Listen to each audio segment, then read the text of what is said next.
Put to death, therefore, whatever belongs to your earthly nature: sexual immorality, impurity, lust, evil desires, and greed, which is idolatry. Because of these, the wrath of God is coming.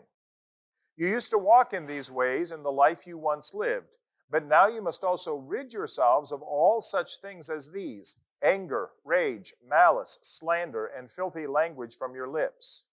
Do not lie to each other, since you have taken off your old self with its practices and have put on the new self, which is being renewed in knowledge in the image of its creator. And in these verses here, Paul gives us two lists of 5 sins each. And in both of these lists, the last sin mentioned is expanded upon. In the first list, Paul lists 4 sexual sins that cover the gamut of sexual sin. Okay? And then he lists greed.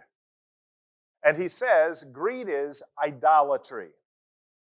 What is idolatry, and how is greed idolatrous? We worship it, right? We worship it. We want it. It gets a high-ranking place in our life. It takes over the place of God. Money. Yeah.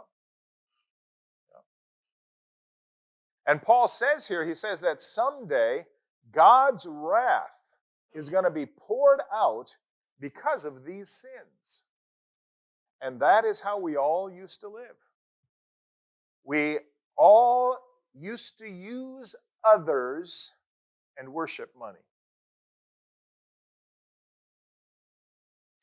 In the second list, Paul lists 3 sinful attitudes and then 2 sins of the tongue.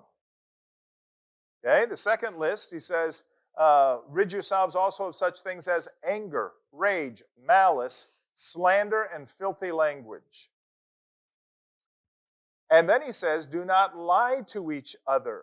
Who's each other? Yeah. Each other is the Colossian church. Don't lie to each other in the church. Interesting, huh?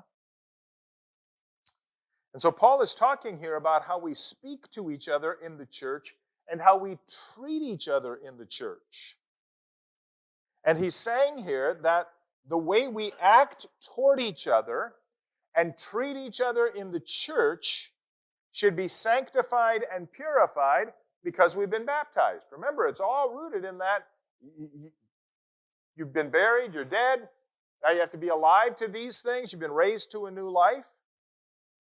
So the way we act towards each other and treat each other in church should be sanctified and purified because we've been baptized. We're dead to the old ways we might have treated others. We are hidden in Christ, overlaid with Jesus, so we should treat one another the way Christ would treat them. And he says here that we are being renewed. Notice that's present tense. We're being renewed as we grow in our knowledge of Christ the Creator.